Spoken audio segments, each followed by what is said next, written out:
Let's discuss how to find the right product and the right customers for your e-commerce business. First, choose the product that you would actually use or have used in the past. Try to sell something that you've never actually touched or actually witnessed and used in your life, and you're gonna see it's very hard to convince them to actually make the purchase. Not only will you be more authentic in your marketing so that you understand the challenges of what the customer needs from the market point of view. Going into this, you should also select a product that you have some expertise in. Now, don't get overwhelmed when I say you have some expertise in, but it can be something that you know more than the average person. Just to give a simple example, if you're really into anime, you can probably consider going into the product of the anime figurines or the merchandise business because you're into it anyway, so you know it more than probably the average person who doesn't watch any. It's always easier to sell something when you know it inside out versus just copy and pasting it from AliExpress and reselling it, and that you actually wouldn't buy yourself and has no personal value to you. It's also more relatable that you can understand, okay, what are my customers looking for? Because that's what I'm looking for in this product because I use the product anyways. The third thing is to look for a product with a niche audience. And you can find these niche audience in different kinds of environments like forums or clubs, etc. A simple example is choosing a product that has an online community where people actively discuss it. Going back to the anime topic, I'm sure there's thousands, if not millions of anime, and you can select different forums just to have discussion boards about one specific anime and going through that deeply. In that forum, whether it's a Facebook group or whatever, you can kind of get more insights from the customer and get market feedback. Actually, it wouldn't, now don't be spammy when you do this, but it wouldn't hurt if you actually get some people to sell the products to in there. Now be careful just spamming out, okay, here's my new website, my new product. That's probably going to get kicked out of the forum, but at least you can do authentic responses to some comments that people say, okay, maybe they ask a question about, man, I wish this scene had a figurine that I can purchase, and be like, oh, I might know someone that can actually make that happen for you if you actually want that scene to be converted to a figurine that you can put in your house on display. This will give you valuable insights to the market and allow you to understand your customer challenges and their needs. So far, if you're getting value from these tips about finding your product niche and your product audience, don't forget to hit that like and subscribe button to learn more about how to source goods from China to make your business idea and e-commerce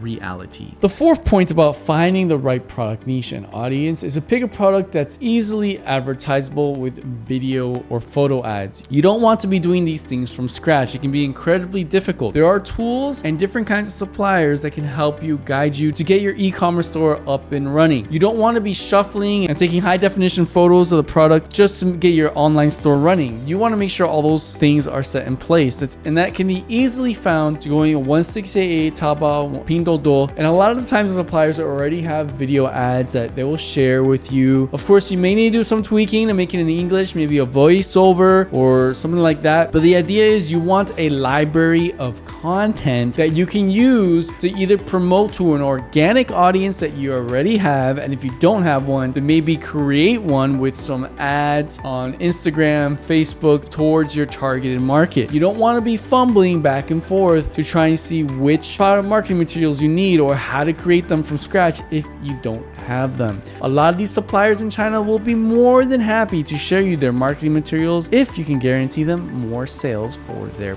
business. The fifth idea about finding the right product and customer is, does it pass the sales test? This is my initial sales test to see if people are really serious, because sometimes I get inquiries about, hey, I have this business idea, but they're not really serious because they don't put in the work. Can you sell this product to 5 people in your inner circle of friends or family? Whether it's your cousins, your second cousins, or some friends that you have that are interested in that kind of market. Can you sell it to them? If you can't, that's a pretty good sign that you're gonna have trouble selling these to strangers. Now, I'm not saying it's not possible, but convincing a stranger to buy something for you versus someone that you know and they know and trust you is a lot more difficult, and it's gonna require much more work. And if you were to easily find 5 people to buy this product, then that's a good sign that you can just tweak the marketing messaging when you go launch your e-commerce business and sell it to strangers as well. The sixth point about whether or not you have a good product product and the right audience is, does it pass the math test? A lot of people get inundated with the fantasy of starting their own business and selling their own products and making profit. Does it actually pass a profit test? If your product is not profitable, you're already on for a bad time. You don't want to be in that loop of always competing with the price with the competitors because everyone sells similar products and it's almost the same thing. You want to make sure you protect yourself with a profit margin. Now, you don't want to be in a situation that if you have one loss, like if you have an order and a loss, that it's going to take you like 10, 20, 30 orders to make up for that loss. That's really important. So you don't want to be working on short, very small profit margins like 10 to 20%. You want to try and boost up those profit margins. If you have trouble calculating how much you should charge your end customer, depending on your business model, there's a couple business models for e-commerce. One is dropshipping, where the supplier gets the order and then ships it directly to the customer. And another one is when you do warehouse inventory, when you purchase in bulk. It's a little bit more risk up front, but the profit margins in the long term are definitely much larger. Where you purchase a bulk amount, let's say 100 products, you store it in a warehouse. And granted, if you're just getting started, the warehouse can be your house. And then from your house or your warehouse, you ship it to the customer. And there's different profit margins that you can tweak depending on which model you have and how price sensitive your customers are. If you don't know how to calculate any of this, you can download the free Excel calculator down in the description below on how to make sure you are charging the right amount to protect the amount of profits you want to maintain per product. Because you don't want to sell one product, have some scammy customer give you a chargeback, and then you need to sell another 10 products to make up for that one mistake. You want to make sure you have the math done right to know it is the right product. And you can also gauge what the market value is. I've had to do a couple scenarios where I initially had a value I thought in my mind that this product cost. Specifically, it was a digital product, and I realized the sales were very limited at that price point. And then I kind of tweaked it until I found the sweet spot that can be able to comfortably predict each month how many people will buy this digital product in my personal example. The seventh point to know if you have the right product and audience is that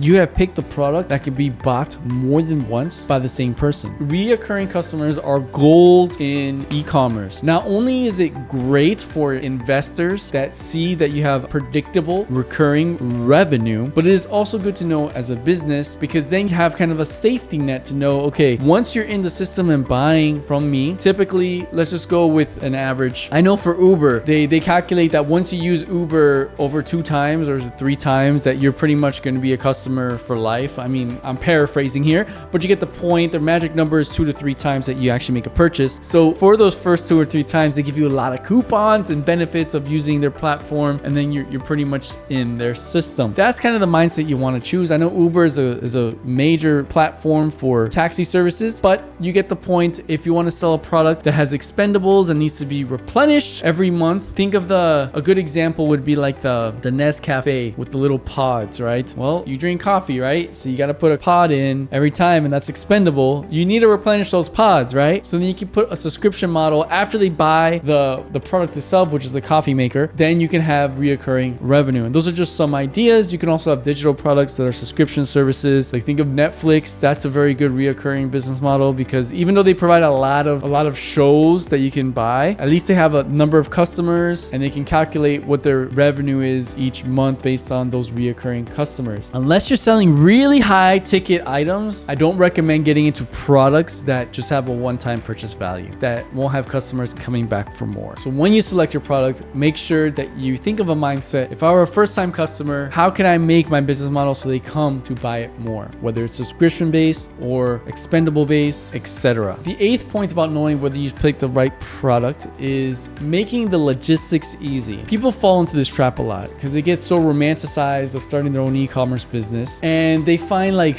I had this person once, they wanted to sell a automatic lawnmower, right? It was like a robotic lawnmower that you just push a button, it's with Bluetooth, and then you can control the lawnmower, or they can automatically mow your lawn. I'm not saying the idea is bad in general, and I'm not saying there's no market for it. There definitely is. But the problem is it was a logistical nightmare. Why? One, sometimes these lawnmowers operate on fuel. And if you want to ship fuel from China to the US, for example, you're going to need to go through some clearances and a lot of paperwork, and it's going to take time. So that's one. Two, it was very heavy and bulky. The heavier and bulkier the item, the extreme, like it's crazy expensive how much the shipping would be, especially if you're shipping via air. If you're shipping it via sea, is the customer willing to wait 2 months for their product? Probably not. So that's what I mean. And if you don't make it logistically easy, it's gonna be a big pain. Too many times customers buy a product for like $1, but then the shipping is like $20, and they don't take that into account. They don't do the calculations beforehand, which I put all in that estimated Excel calculator for your profits if you want to do that. And they don't make it logistically easy. Now there's different models where you can have a warehouse and product shipped in bulk in the warehouse, and from the warehouse deal with the last mile logistics. That is sustainable. But if you have this fantasy, oh, this is a great product, like this super robotic lawnmower, but it costs like $3,000 to ship, is it a good business model? Are your customers willing to pay $3,000 just for the shipping? Like, and let's say the product costs like $500, that's like $3,500. So that means you need to put at least probably $5,000 to your retail customer. And can you actually get someone to buy the product for $5,000? If I were buying a product for $5,000 and I had to wait 3 months to get it, I'll be pretty pissed off as a customer. So these are the things you need to consider when you make it logistically easy. Focus on products that are lightweight, compact, don't have any hazardous materials, and easy to ship and fulfill on orders. And then you will know you're on the right track to finding the right product and the right audience. If you want to know how to find the proper shipping agent for your business so that you can save as much money on the shipping costs from China to your home country, I highly suggest you check out this video right here.